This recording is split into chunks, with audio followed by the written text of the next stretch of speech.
जय संविधान, जय भीम, महात्मा गांधी की जय, गोडसे मुर्दाबाद। 4 PM न्यूज नेटवर्क में आज देश की न्याय व्यवस्था और जिसके शीर्ष स्थान पर माननीय चंद्रचूड़ साहब बैठे हैं, जिनके पिता भी देश के मुख्य न्यायाधीश थे और जिन चंद्रचूड़ साहब के प्रति हमारे दिमाग में बहुत श्रद्धा थी, अभी भी है, श्रद्धा तो अभी भी है, क्योंकि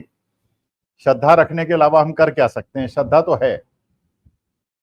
लेकिन जिस प्रकार की रीति उन्होंने कायम की है उससे कुछ संशय पैदा हो रहे हैं, कुछ प्रश्न पैदा हो रहे हैं। अच्छा, मैं ये प्रश्न अपने से पूछ रहा था, जवाब मुझे मिला नहीं, तो मैंने कहा कि दर्शक और श्रोताओं से पूछूं, शायद वो मेरी शंका का निवारण कर सकें। देखिए, एक कहानी बचपन में हमने सुनी थी और वो कहानी आपने भी सुनी होगी, नहीं सुनी होगी तो आज मैं सुना देता हूं। एक बार अब मैं गरीब ब्राह्मण कहूंगा तो लोग कहेंगे कि आप गरीब ब्राह्मण कहते हैं, आप दलित बैकवर्ड और दलित क्यों नहीं कहते आदिवासी। मैं कहानी जो सुनी है वो बता रहा हूं। अब जिसने कहानी बताई वो बताए कि वो गरीब ब्राह्मण क्यों बता रहा है, वो गरीब दलित और ओबीसी क्यों नहीं बता रहा है, लेकिन जो कहानी है वो ये। एक बार एक गरीब ब्राह्मण था और उसके घर में गरीबी बहुत ज्यादा थी, तो उसकी पत्नी उसे अक्सर ताना दिया करती थी कि खाने को कुछ नहीं है, दाना कुछ नहीं है, तुम राजा के पास जाते क्यों नहीं हो, राजा से कुछ मांगते क्यों नहीं हो। अच्छा जी, ये तो पुराने समय से कहता रहा कि जो ब्राह्मण होता है वो भिक्षा ही मांग के काम चलाता है। आज भी जो शंकराचार्य होते हैं उनकी पद्धति के अनुसार वो भिक्षा ही मांग के अपना जीवन यापन करते हैं, दिन में एक समय भोजन करते हैं और भिक्षा मांग के खाना खाते हैं। तो पुराने समय में तो भिक्षा मांगना कोई बुरी बात नहीं मानी जाती थी। परिवारों के पास जाते थे, गृहस्थ जनों के पास जाते थे, भिक्षा मांगते थे और खाते थे। सादा जीवन, उच्च विचार उस जमाने में हुआ करता था। आज के जमाने में तो खैर बिल्कुल परिस्थितियां बदल गई। खैर, तो वो जो व्यक्ति है वो राजा के दरबार में पत्नी के ताने सुन सुन के परेशान हो गया, राजा के दरबार पे पहुंचा। उसने द्वारपाल से कहा कि मैं राजा से मिलना चाहता हूं, महाराजा से मिलना चाहता हूं, क्योंकि मेरे में गरीबी बहुत है और मैं राजा से कुछ मांगना चाहता हूं। तो द्वारपाल ने कहा कि ऐसा है कि अब आप बाहर बैठिए, क्योंकि राजा जो है इस समय भगवान के दरबार में है और भगवान से पूजा कर रहे हैं और भगवान से कुछ मांग रहे हैं। तो अगर राजा ही भगवान से मांग रहा है तो उस गरीब व्यक्ति ने ये सोचा कि भाई, अगर राजा भी भगवान से मांग रहा है, मंत्री भी भगवान से मांग रहा है, सेनापति भी भगवान से मांग रहा है, सब कोई भगवान से। अब भगवान का मतलब ये नहीं मैं कोई हिंदू धर्म की वकालत करने की बात कर रहा हूं। अगर मान लीजिए इसी को मुसलमानों के संदर्भ में ले लिया जाए कि कोई मुसलमान व्यक्ति अगर अपने बादशाह के, शहंशाह के दरबार में जाए और उसके बाद ये पता चले कि शहंशाह तो जो है वो अल्लाह की इबादत कर रहे हैं, या कोई सिख जाए और वहां के जो उनके शहंशाह हैं, जो उनके राजा हैं, वो गुरुद्वारे में हैं, मतलब इस प्रकार से कि अगर राजा, जिससे ये आशा की जाती है कि वो दाता बनेगा, अगर वो खुद ही पाता बना बैठा हुआ है भगवान के सामने या अल्लाह के सामने या गुरु जी के सामने या जीसस क्राइस्ट के सामने, तो उस व्यक्ति ने सोचा कि भाई, अगर राजा भी भिखारी है और मैं भी भिखारी हूं तो भिखारी से मैं क्यों मांगू, मैं उस व्यक्ति से सीधे क्यों ना मांगू जो कि दाता है। जैसे कहते हैं ना कि दाता एक राम, भिखारी सारी दुनिया। तो उस बात को उन्होंने सोचा और वो अपने घर वापस आ गए। पत्नी से कहा कि नहीं, अब मैं मेहनत करूंगा, शारीरिक श्रम करूंगा, मानसिक श्रम करूंगा और अपने बलबूते पर, क्योंकि भगवान भी ये कहते हैं, जो हमारे सनातन धर्म में कहते हैं, दूसरे धर्मों में भी कहा जाता है और सिख धर्म में तो खैर बहुत ही ज्यादा इसको माना जाता है कि पाखंड उतना आवश्यक नहीं है जितना दूसरे की सेवा, मानव सेवा इंपॉर्टेंट है। तो आपने सुना ही होगा कि गुरुद्वारे में धर्म और जात पूछे बिना खाना खिलाया जाता है, किसी को खाली पेट सोने नहीं दिया जाता और जिनको कोई आश्रय प्रश्रय नहीं मिलता वो गुरुद्वारे जाके रात में सो जाते हैं। तो वहां पे सबको लंगर चलता रहता है, दिन रात चलता रहता है, 365 दिन चलता रहता है। किसान आंदोलन में भी उन लोगों ने, यही आपके इस्लाम में है, इस्लाम में भी जो एक खाते पीते लोग हैं, अपने आय का 10%, जैसे सिखों में कहते हैं दशांश होता है, इनके यहाँ भी अपना एक पोर्शन निकाल देते हैं कि उन लोगों के लिए जो वंचित हैं, क्योंकि सब परमेश्वर की संतान है और एक दूसरे के प्रति सबका कर्तव्य है। खैर, तो उस व्यक्ति ने ये जब देखा कि भगवान के सामने ही मत्था टेके राजा बैठा हुआ है, तो मैं इसके सामने मत्था क्यों टेकूं, मैं सीधे क्यों ना मांगू। वही चीज अब संविधान आने के बाद तो हम लोगों को यह अपेक्षा थी कि बाबा साहब भीमराव अंबेडकर ने और देश के स्वतंत्रता के बाद हमारे बुद्धिजनों ने, हमारे पूर्वजों ने देश को एक मजबूत और सब जाति संप्रदायों को एक करने और सबको एक प्रकार से देखे जाने की वजह से उन्होंने संविधान का सृजन किया।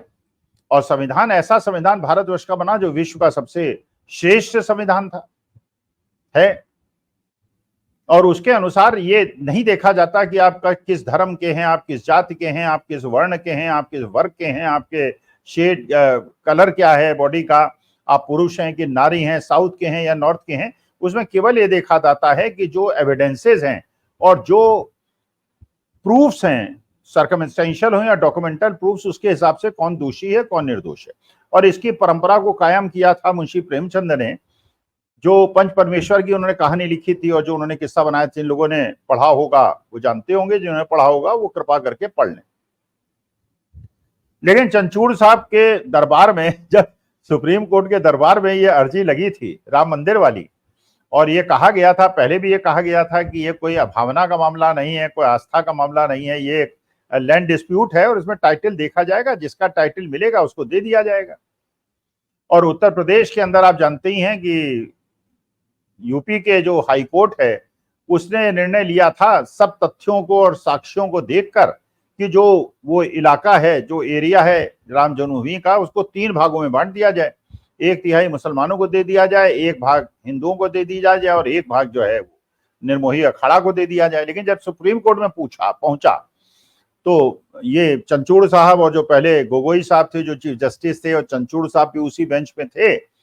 उसमें यह निर्णय हुआ कि नहीं भाई, ये तो बिल्कुल सही बात है कि ये कहीं साक्ष्य प्रस्तुत नहीं हुआ, कहीं सिद्ध नहीं हुआ। खुदाई से भी ये, क्योंकि खुदाई का भी निर्णय लिया गया था, खुदाई से भी नहीं पता चला कि जो अवशेष हैं नीचे, मस्जिद के नीचे कोई मंदिर के अवशेष हैं। हाँ, इतना जरूर बताया गया कि उसमें बौद्ध मंदिरों के अवशेष जरूर थे और शायद कोई जैन धर्म से संबंधित भी कुछ मूर्तियां मिली थी, लेकिन इसका कोई साक्ष्य नहीं मिला कि उसके अंदर मूर्ति है। लेकिन ये बात गोगोई साहब ने तो शायद उतनी स्पष्टता से नहीं कही। हाँ, जजमेंट में ये जरूर लिखा गया कि साक्ष्य तो कोई नहीं है कि मंदिर तोड़ के मस्जिद बना, लेकिन क्योंकि ये हिंदुओं की भावना और हिंदू की बहुसंख्यक आबादी चाहती है कि वहां मंदिर बने, इसलिए उसका ध्यान रखते हुए मैंने एक जो जुडिशियल एक प्रोप्राइटी होती है उसको ताक में रखते हुए पहले कहा गया टाइटल डीड के आधार पे और उसके बाद भावनाओं के आधार पे निर्णय दे दिया गया। तो अभी तक तो समाज के जो वर्ग हुआ करते थे वो अपने भावनाओं के अनुसार निर्णय लेकर लिंचिंग करते थे या भीड़ में किसी को पीट दिया करते थे। अब तो माननीय सुप्रीम कोर्ट भी ये कहने लगा कि भावनाओं के आधार पे हम निर्णय देंगे, हम साक्ष्यों के आधार पर निर्णय नहीं देंगे, हम कॉन्स्टिट्यूशनल प्रोप्राइटी के हिसाब से निर्णय नहीं देंगे। और चंचूड़ साहब ने ये भी कहा कि मैं भगवान के सामने बैठा, मैंने कहा बड़ा कठिन निर्णय है, प्रभु मेरे को गाइड कीजिए, और प्रभु ने मुझे प्रेरणा दी और इसके बावजूद कि वहां कोई साक्ष्य नहीं था, मैंने हिंदुओं के पक्ष में निर्णय दे दिया। अब इसका मतलब यह है कि वही परिस्थिति जो पहले उस व्यक्ति के साथ हुई थी जो राजा के दरबार में गया था, अगर इसका माने कोर्ट में हम लोग जाना छोड़ दें, हमें कोर्ट में अपील करना छोड़ दें, क्योंकि कोर्ट का जो जज साहब हैं और जो वकील साहब हैं वो खुद ही मंदिर में या गुरुद्वारे में या कहीं मस्जिद में या किसी गिरजाघर में बैठ के भगवान से पूछते मिलेंगे कि भगवान बताओ क्या करना है। वो कॉन्स्टिट्यूशन का ध्यान नहीं रखेंगे। अच्छा, ये भी लोग मजाक उड़ा रहे हैं कि जो न्याय की देवी दिखाई गई है,